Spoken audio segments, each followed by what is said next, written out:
Gracias a Dios por su bondad, por su misericordia. Que Dios siga bendiciendo a su pueblo en esta tarde. Vamos a la reflexión de este domingo. El título de hoy es Enfrentando enemigos.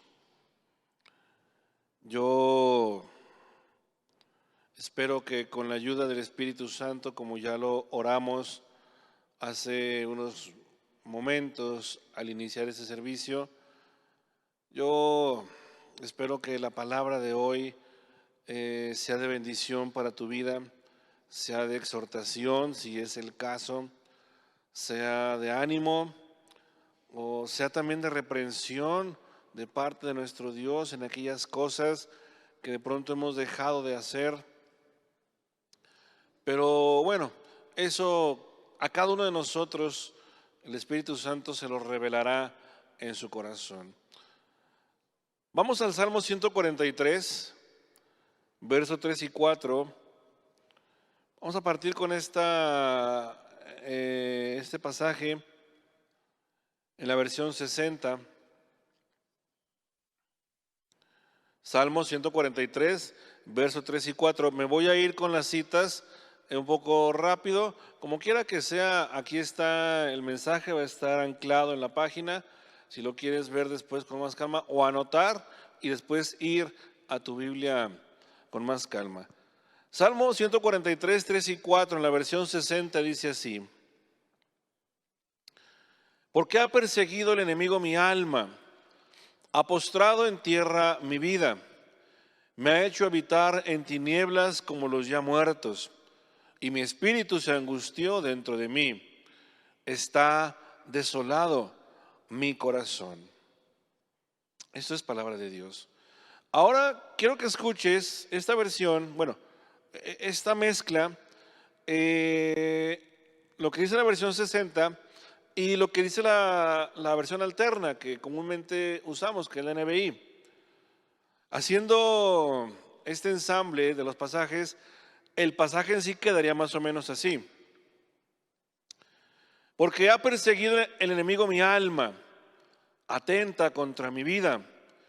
Ha postrado en tierra mi vida, quiere hacerme morder el polvo. Me ha hecho habitar en tinieblas como los ya muertos, y mi espíritu se angustió dentro de mí. Ya no me queda aliento. Está desolado mi corazón está paralizado. David, este salmo está escrito por el rey David.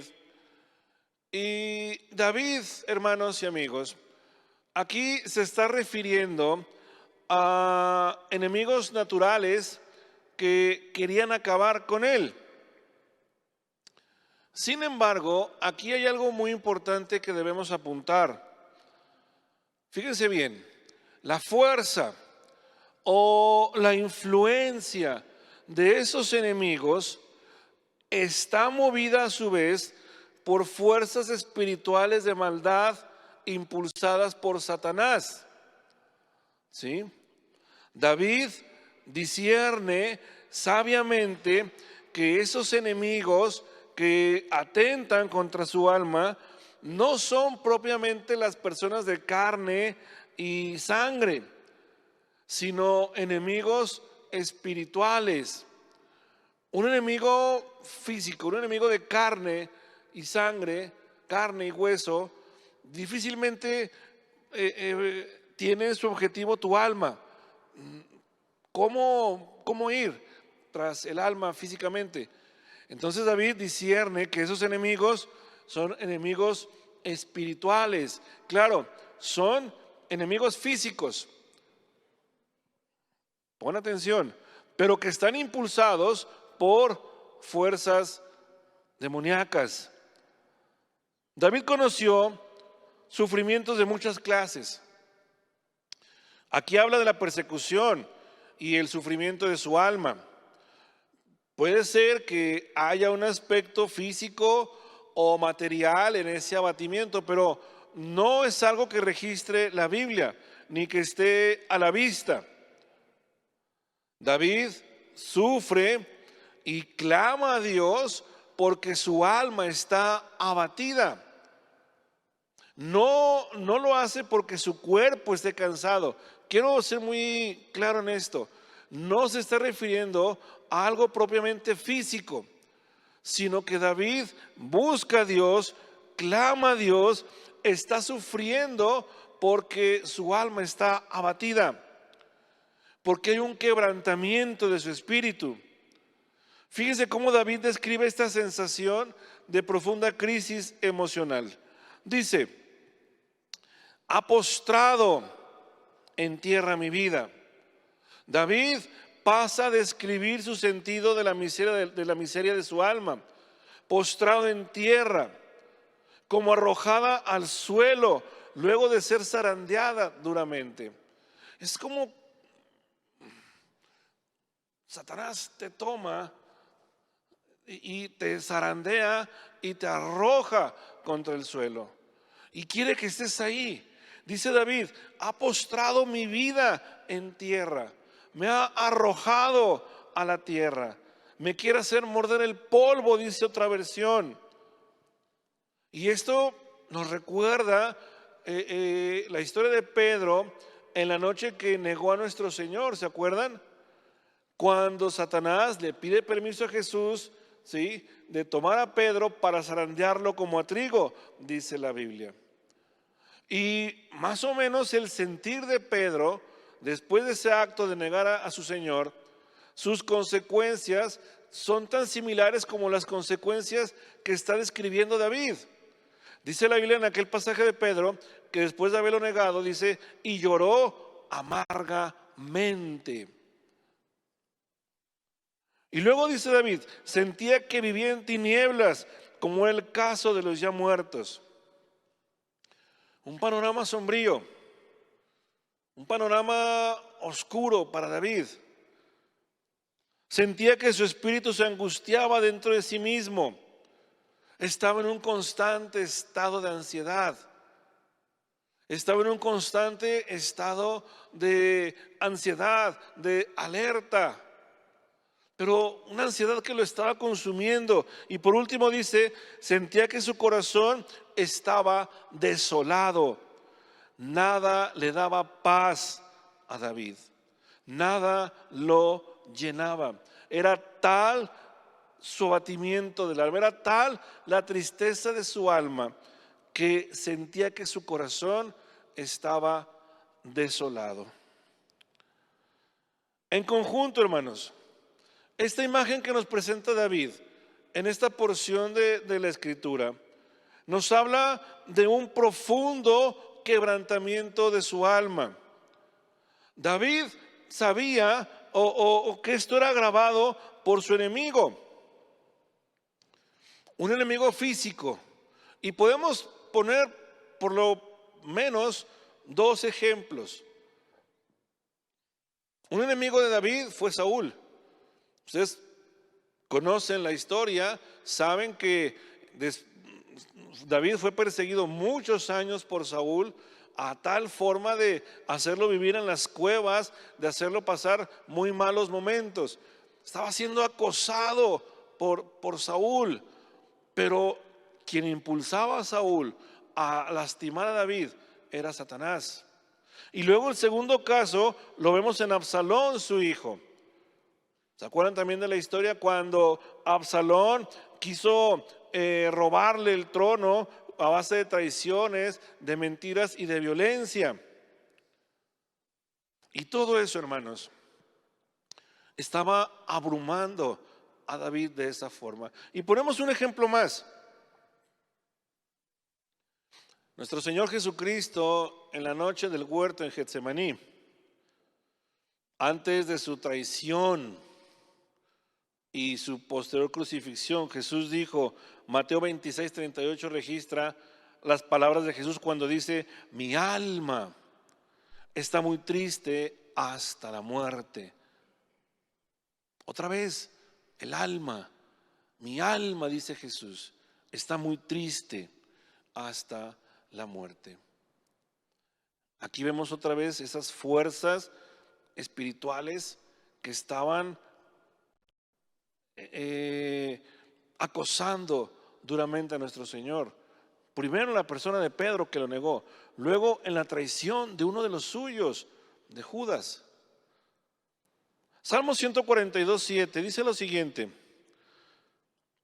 Salmo 142:7 dice: saca mi alma de la cárcel para que alabe tu nombre.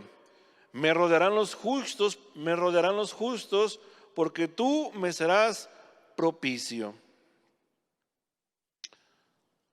Saca mi alma de la cárcel, dice otra vez David, para que alabe tu nombre. Uno de los principales síntomas que se presentan en personas cuya alma está en prisión es que no pueden alabar a Dios como antes. Pierden el interés en las cosas que tienen que ver con el Señor, con la iglesia. Poco a poco se van alejando de toda actividad propia del reino de Dios. La influencia de Satanás en el interior de dicha persona poco a poco va haciendo efecto. Alejarlo, enfriarlo, hasta entumecer su corazón. Después de ahí, llegar hasta su alma, abatirla, aprisionarla, encadenarla y finalmente encarcelarla. El enemigo me persigue, dice David, ataca mi alma. Es como el reflejo de cada uno de nosotros y de nuestras luchas. El enemigo, hermanos, Satanás, ataca con problemas, conflictos, trae tristezas, trae depresión, angustia. Quiere y busca desatar una guerra, un conflicto entre las personas, una guerra entre las familias, una guerra entre los esposos, una guerra entre los hijos y los padres y desde luego una guerra, un conflicto dentro del pueblo de Dios. ¿Cómo hacer para recuperarse? La pregunta esta tarde es, bueno, ¿cómo hacer para salir de ese hoyo? ¿Hay solución? Segunda de Timoteo 3:16 dice lo siguiente. Seguramente se lo saben. Dice el apóstol Pablo, le escribe a Timoteo lo siguiente: toda la escritura es inspirada por Dios y útil para enseñar, para reprender, para corregir y para instruir en la justicia, a fin de que el siervo de Dios esté enteramente capacitado para toda buena obra. Hermanos, es volver a lo básico, es volver al principio, es volver a la escritura.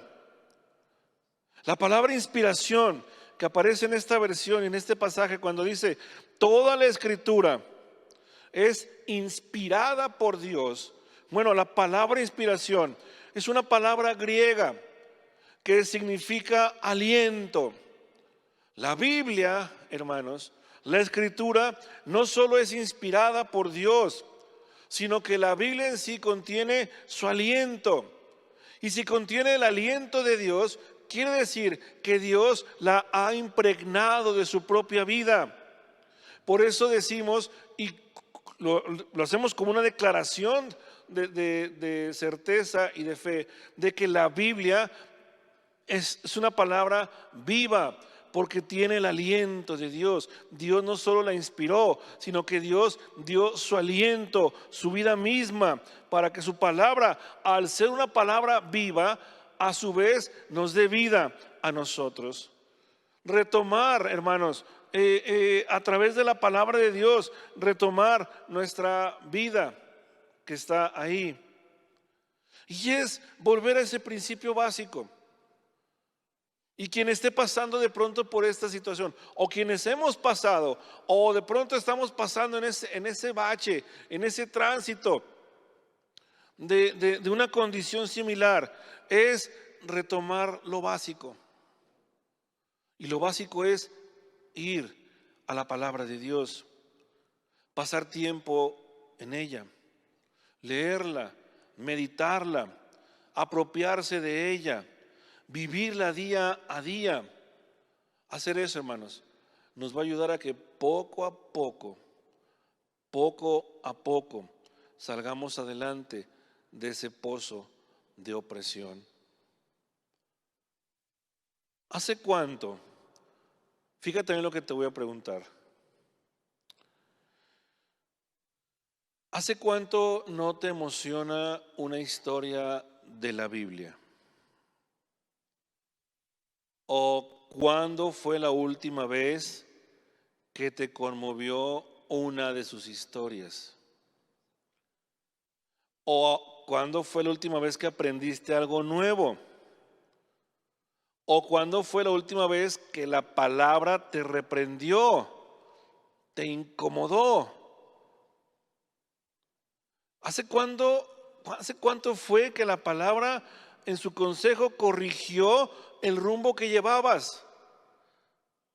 ¿Hace cuánto que Dios a través de su palabra no te dijo, oye, ese no es el rumbo, ese no es el camino?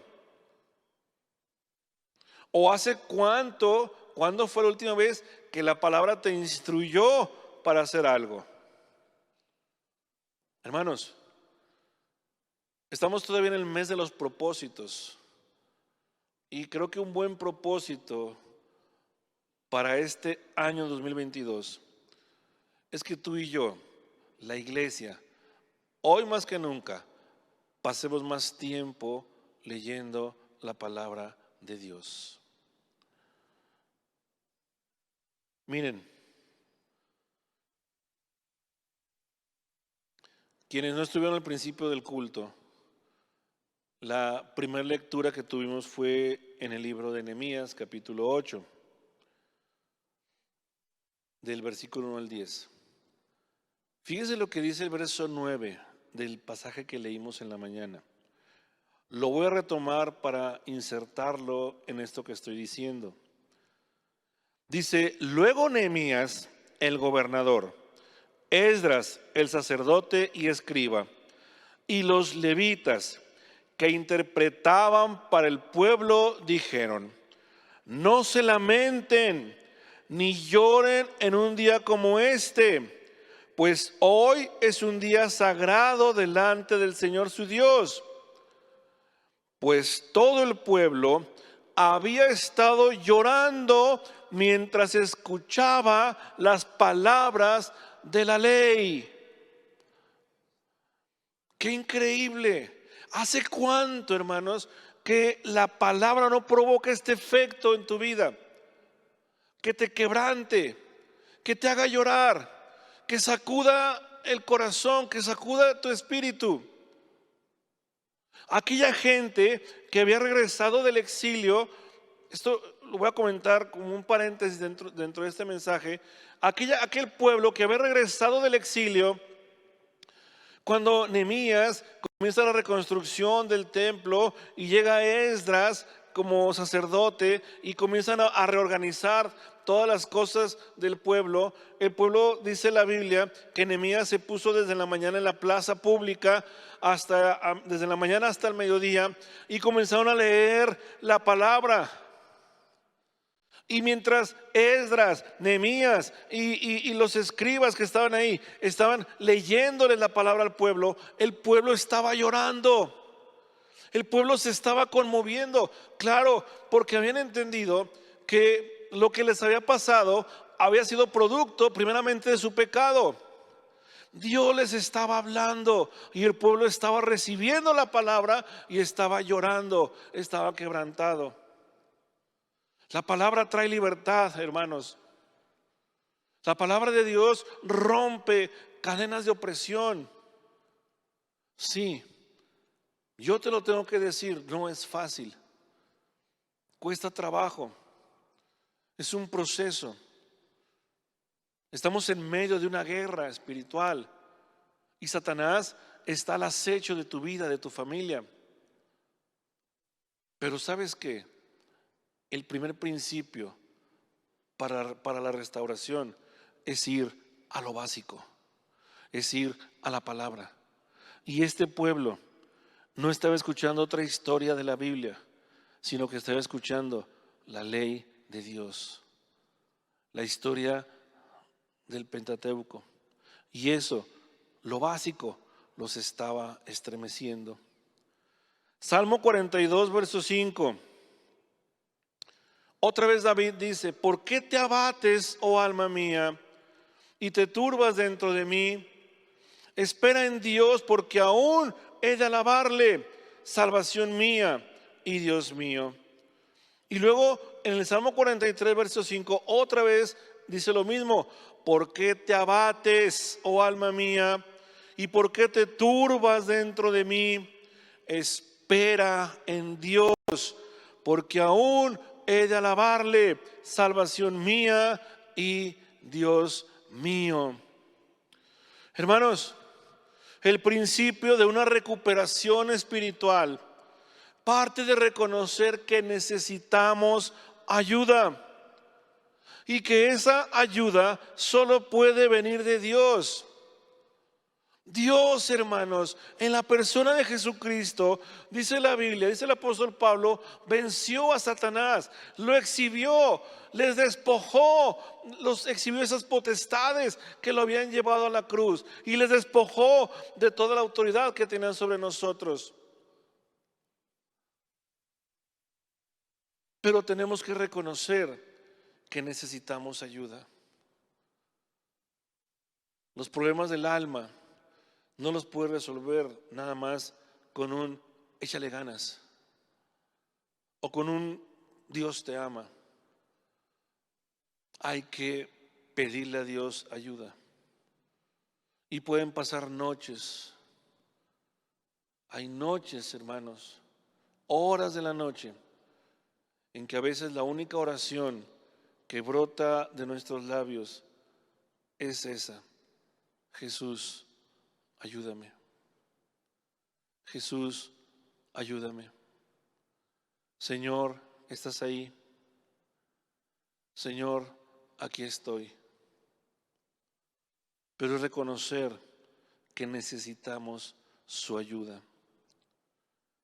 David nos enseña que también en este ejercicio de sinceridad y de reconocimiento de ayuda, hablarle a nuestra alma también tiene que ver con ese primer paso para una restauración. David había detectado y había ubicado que el problema estaba en su interior, que ya estaba lastimado, que su alma estaba lastimada. Hermanos, quiero decir esto también, que quede claro, y no quiero que haya ninguna confusión al respecto. No estamos hablando de que como cristianos o hijos de Dios podamos ser poseídos o algo similar por Satanás. No se trata de eso. Juan dice que el que ha nacido de Dios, el maligno no lo puede tocar. Pero sí podemos ser abrumados, sí podemos ser oprimidos, como en el caso de David.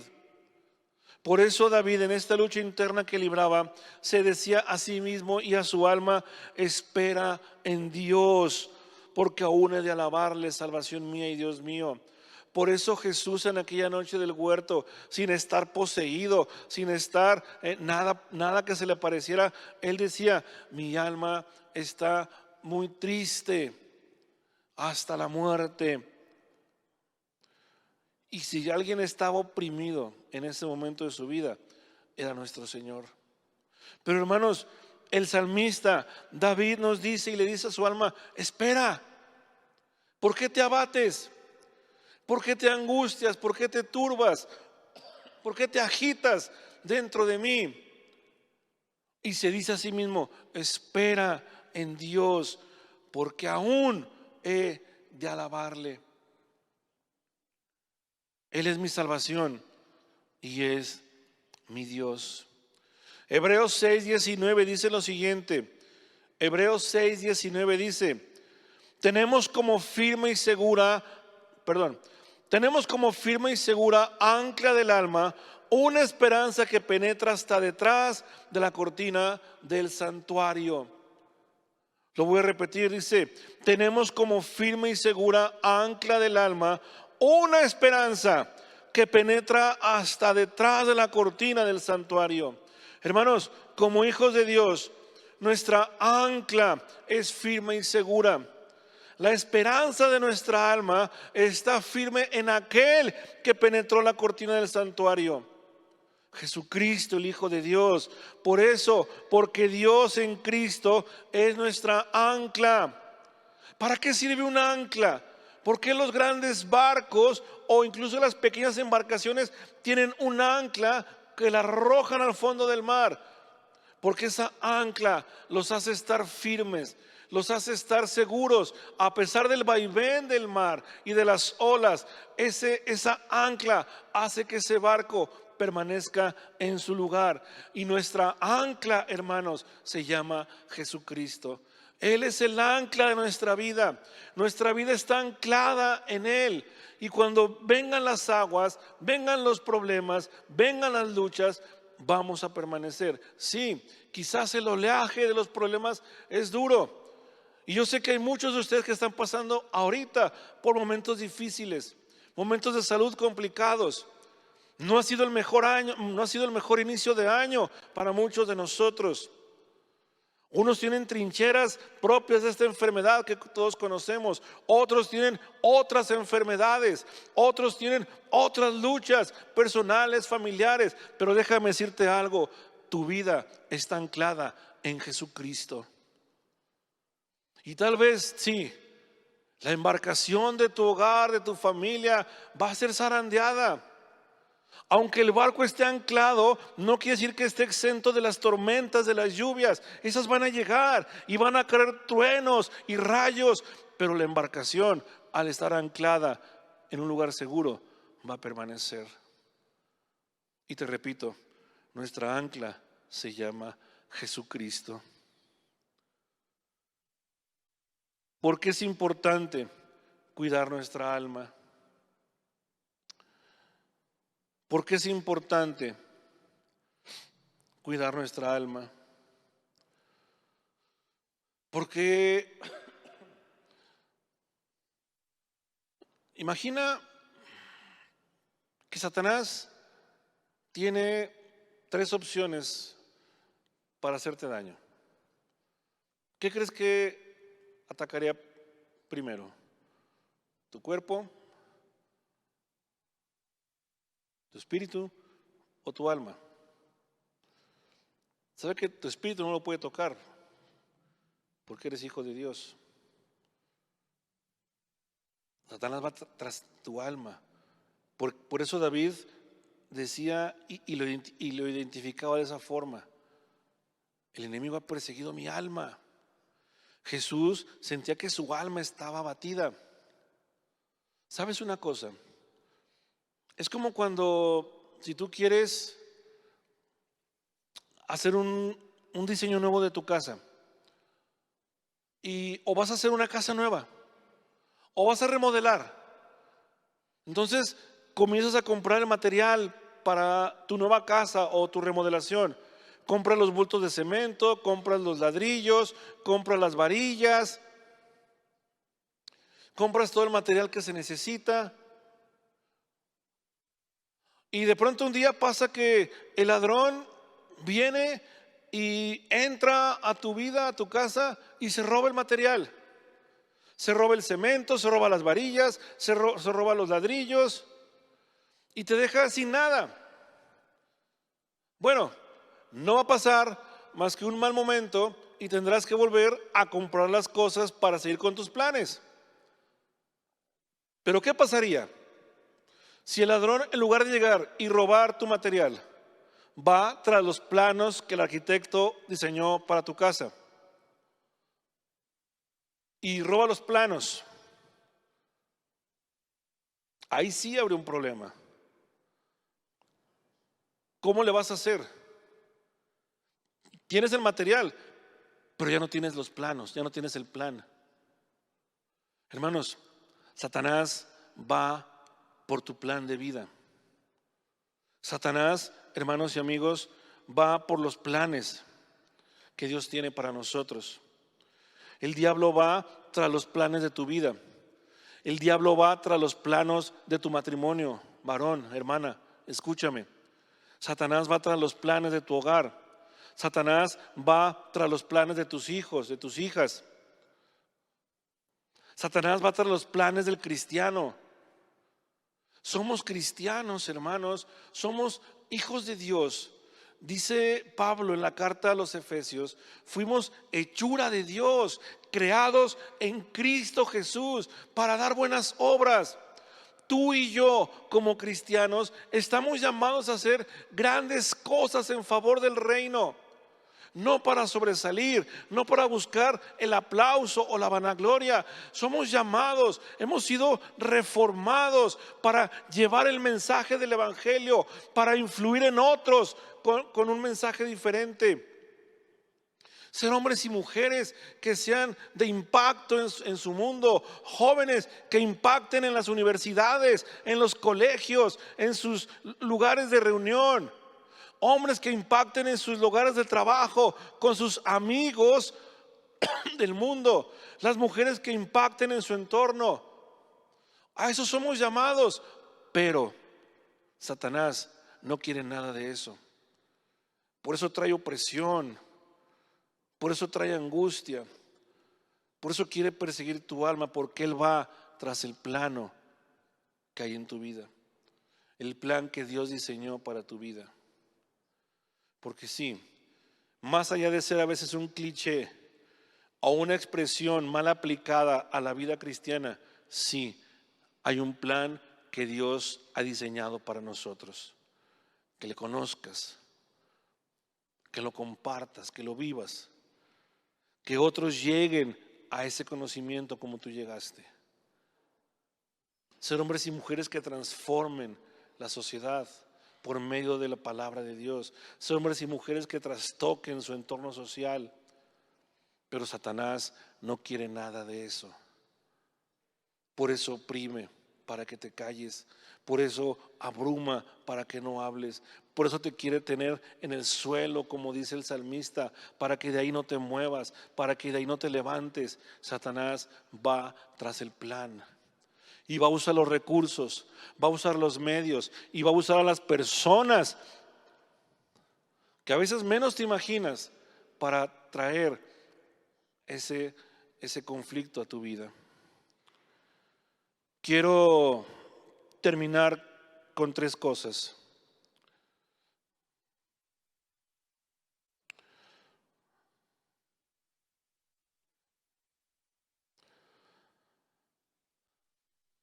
Efesios 6:12 dice lo siguiente.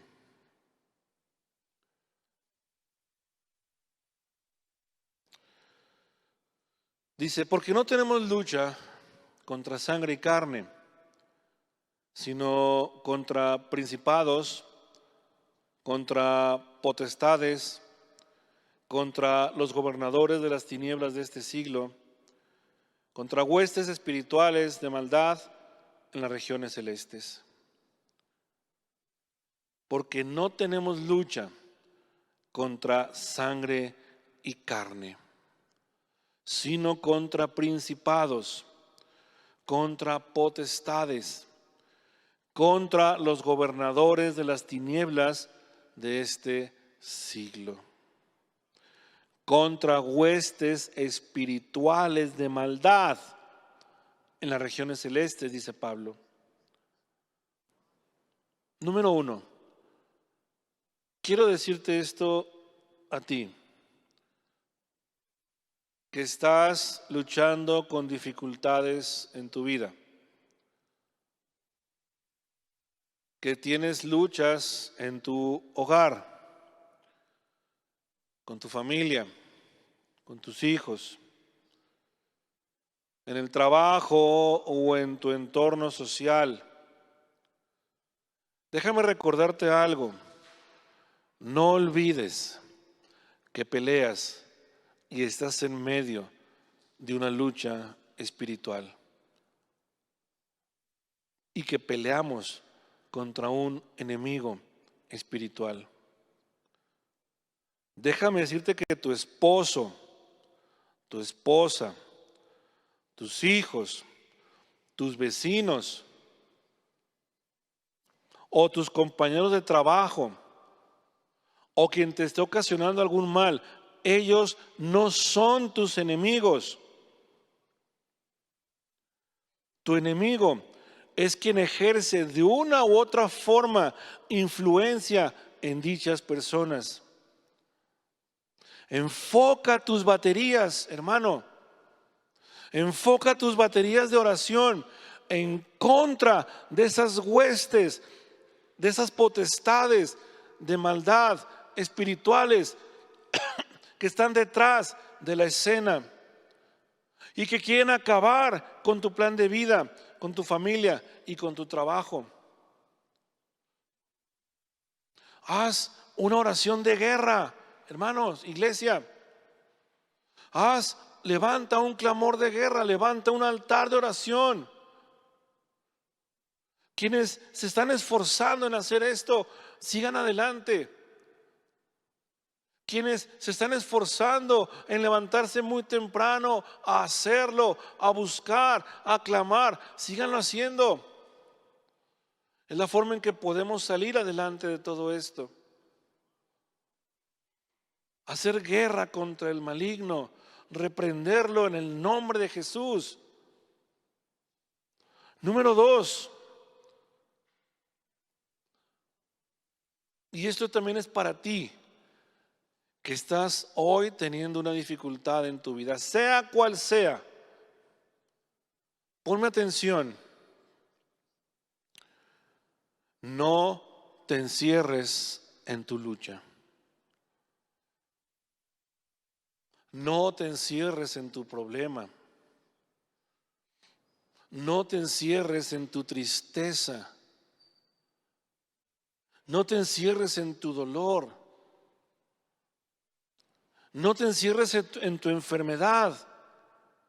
Busca a alguien a quien compartirle tu situación. Y cuando lo encuentres, ora con él, oren juntos. Busca personas, busca hombres, mujeres que hablen tu mismo idioma, hombres y mujeres de Cristo. Acércate con aquellos que te pueden acompañar en oración. No te sientas avergonzado por pasar este tipo de luchas. Hermanos, todos estamos expuestos en un mundo caído. El Hijo de Dios también está expuesto a presentar estas luchas, estos problemas. No te sientas avergonzado de lo que hoy está pasando en tu vida. Tal vez estés pensando, ¿qué van a decir de mí? ¿Qué van a pensar? Es que siempre hemos proyectado esta imagen. Es que yo siempre he sido sano. Hermano, no tienes por qué sentirte de esa forma. Estamos en un mundo caído y nos enfermamos y padecemos y somos abrumados, pero busca gente que hable tu mismo idioma. No te encierres en tu propia lucha.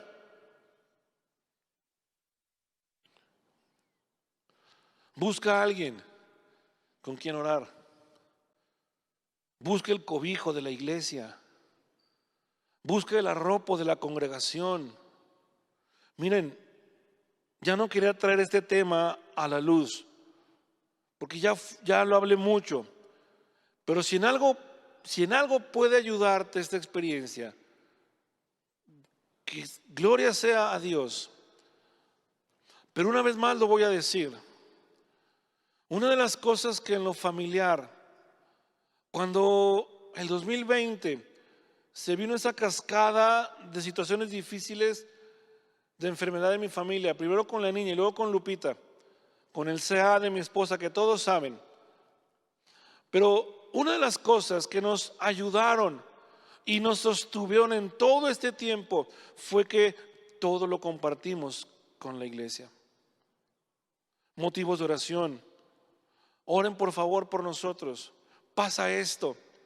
Oren porque a Lupita le diagnosticaron esto. Oren por esto. Oren por los estudios. Oren por esto. Hermanos, cuando echamos la vista hacia atrás, mi esposa y yo, y en medio de toda la pandemia, con la llamada primera ola que trajo terribles consecuencias para todos, fue increíble cómo con el cobijo de las oraciones de la iglesia, eso nos sostuvo. Eres parte de una familia. Eres parte de una iglesia. No eres un cristiano aislado. Dios no te hizo cristiano, no convirtió tu corazón para que fueras un ente ahí perdido, aislado, taciturno, ahí como un tipo habitante del bosque lejano. Eres parte de una iglesia que está viva. Eres parte de una congregación de redimidos. Lo que hoy estás pasando no es más vergonzoso de lo que muchos pasamos antes de conocer a Cristo. Y sin embargo, por su amor, hoy estamos aquí. No te aísles. No te aísles en tu lucha. Y por último, número 3. Levanta tu rostro esta tarde. Levanta tu rostro y alaba y bendice a Dios por todas las cosas. Recuérdale a tu alma. Recuérdale a tu alma lo que Dios ya ha hecho. Y dile que lo volverá a hacer. Trae a tu vida las cosas que Dios hizo en el pasado, las victorias, los triunfos, las alegrías, el gozo. Y dile como el salmista: bendice alma mía a Jehová. No importa que le esté pasando mal, no importa que esté en opresión, no importa que pasen noches en vela y no pueda dormir y me sienta abrumado. Alma, bendice, espera a Dios, espera a Jehová, porque aún he de alabarle. Y bendiga todo mi ser su santo nombre. Bendice, alma mía, a Jehová, y no olvides ninguno de sus beneficios, porque Él es el que perdona todas tus iniquidades.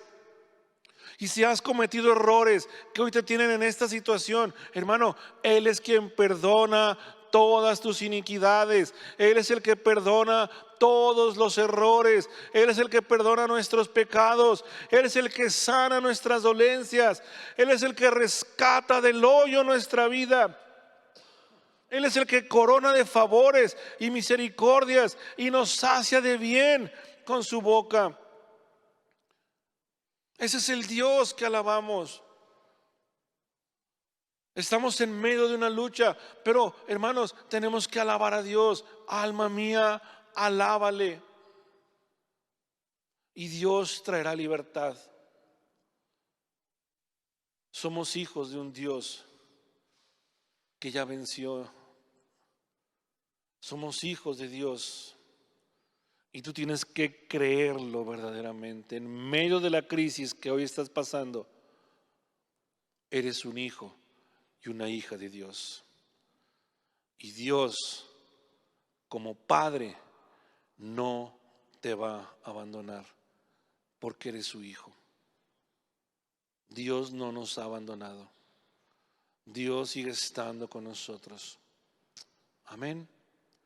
Oremos a Dios. Padre, en esta noche, en esta tarde, Señor, yo quiero pedirte por todos aquellos, mis hermanos, familias, que están en medio de esta tribulación. Señor, quiero pedirte por esos hogares, por esas familias que de forma inesperada están envueltos en un conflicto que ha traído abatimiento a su alma, que ha traído quebrantamiento a su espíritu, que ha traído tristeza, Señor, por la enfermedad presentada.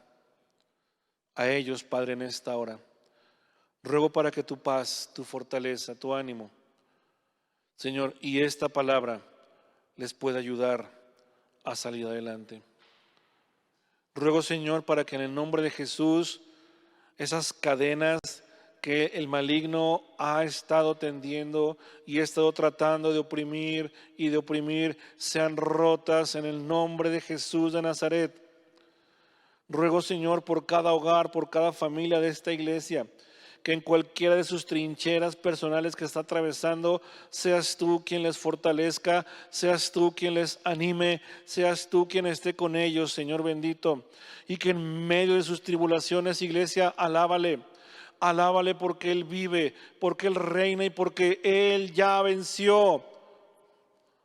Señor, en esta hora, bendice a tu iglesia. Bendice a las familias de esta congregación.